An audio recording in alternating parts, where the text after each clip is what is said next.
Doctor साहब ये बताइएगा कि डैंड्रफ और ड्राई स्किन जो है ये सेम कंडीशंस हैं या फिर इनमें कोई फ़र्क है? जी, डैंड्रफ और ड्राई स्किन दोनों मुख्तलिफ कंडीशंस हैं। अच्छा। और ये बहुत आसान है इनको समझना। डैंड्रफ जो आपका स्कैल्प है उसकी जिल्द में ऑयल की एक्सेसिव प्रोडक्शन की वजह से बनती है। ओके। जबकि ड्राई स्किन का मतलब ये है कि वहाँ पे ड्राइनेस है, ऑयल कम है। ज़्यादातर लोगों को यही लग रहा होता है कि हमारी ड्राई स्किन है इस वजह से हमें डैंड्रफ का इशू हो रहा है। Very right. हालांकि ऐसे नहीं है। डैंड्रफ ऑयली स्किन की वजह से बनती है। ओके। और जो ड्राई स्कैल्प है वो ऑयल के कम होने की वजह से बनती है। तो ये अपोजिट कंडीशंस हैं। अच्छा, जो हमने कैसे डायग्नोज करना है या कैसे पहचानना है खुद, डैंड्रफ में आमतौर पे येलोश या ग्रीजी स्केल होते हैं, ऑयली स्केल होते हैं, यानी जो डैंड्रफ होती है वो ऑयली सी फील दे रही होती है। ड्राई स्किन में जो हमारी स्किन पे पाउडर होता है या सफ़ेदी होती है वो खुश्क होती है और फाइन होती है, पाउडरी सी और सफ़ेद रंग की होती है। अच्छा, जो डैंड्रफ होती है उसमें खारिश का एहसास जनरली नहीं होता। ड्राई स्किन में खारिश का एहसास हो सकता है। जो डैंड्रफ है उसमें टाइटनेस का एहसास नहीं होता, जबकि जो ड्राई स्कैल्प है उसमें सर बाज का जकड़ा हुआ फील होता है। तो ये दोनों डिफरेंट कंडीशंस हैं। हमने इसको मैनेज कैसे करना है? अच्छा, डैंड्रफ में चूंकि आपने देखा कि ऑयल ज़्यादा हो रहा है, जब ऑयल ज़्यादा होता है तो वहाँ पे फंगस ग्रो करती है, वो ऑयल को ब्रेक करती है और वहाँ पे डैंड्रफ क्रिएट होती है। तो डैंड्रफ को हम ख़त्म तो नहीं कर सकते, ये एक इंटरनल मैकेनिज्म है। हमारी बॉडी के हार्मोन्स या बॉडी के अपने फैक्टर डिसाइड कर रहे होते हैं जो ऑयल को क्रिएट कर रहे होते हैं, लेकिन हम इस प्रोडक्शन को या डैंड्रफ को क्लीन कर सकते हैं एंटी डैंड्रफ शैम्पू के जरिए। तो ऐसे शैम्पू जो डैंड्रफ के लिए स्पेसिफिक बने होते हैं वो ऑयल को भी बेहतर कर रहे होते हैं और डैंड्रफ को भी क्लीन कर रहे होते हैं। अच्छा, इन शैम्पूज़ की एक किस्म ऐसी भी होती है जो कि एंटी फंगल शैम्पू होते हैं। डैंड्रफ के साथ आम तौर पर फंगस भी ग्रो कर रही होती है। ठीक।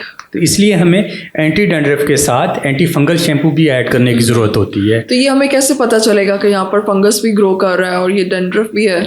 आम तौर पे जब डैंड्रफ बहुत ज़्यादा पुरानी हो जाए या बहुत ज़्यादा ऑयल आ रहा हो और सर पे खारिश का एहसास ज़्यादा हो या बाज़ का ज़ख़म बनना शुरू हो जाए तो फिर फंगस ग्रो करना शुरू कर देती है। तो अगर आपको बहुत ज़्यादा खारिश हो रही है या ज़ख़म बने हैं, बाज़ लोगों के ज़ख़म भी बन जाते हैं, तो वो फंगस की वजह से बन रहे होते हैं। तो जनरली ये को एग्जिस्ट करती है। हमें पता, हमारी स्किन पे फंगस जनरली होती है, लेकिन जब फंगस की ग्रोथ ज़्यादा हो जाती है, ओवर ग्रोथ हो जाती है, तो वो प्रॉब्लम करती है।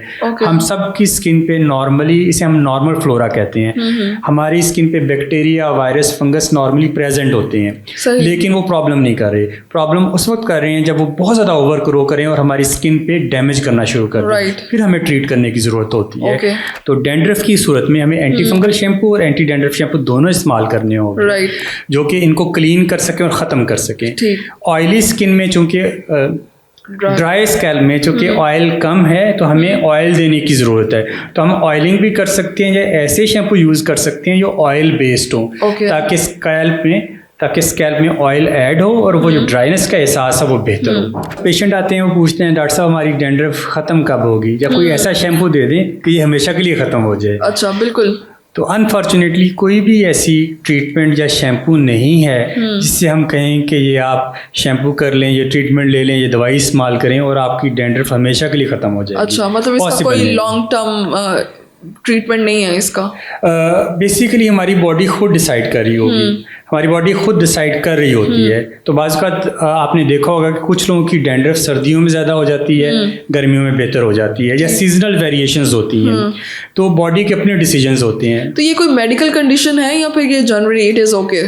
ये स्किन का नॉर्मल मैकेनिज्म है। हमारी स्किन ऑयल ज़्यादा क्रिएट कर रही होती है, वहाँ पे फंगस ग्रो करती है, वो फिर उस ऑयल को ब्रेक करती है, फिर वहाँ पे डैंड्रफ बनती है। तो it is a complex mechanism. ये नॉर्मल स्किन है, हम इसे बहुत ज़्यादा नहीं करते, लेकिन ये अब नॉर्मल उस वक्त बन जाती है जब डैंड्रफ बहुत ज़्यादा क्रिएट होना शुरू हो जाए, तो सर से निकल के चेहरे पे, कानों पे, चेस्ट पे भी आ सकती है, तो फिर ये ज़्यादा अब नॉर्मल होना शुरू हो जाती है।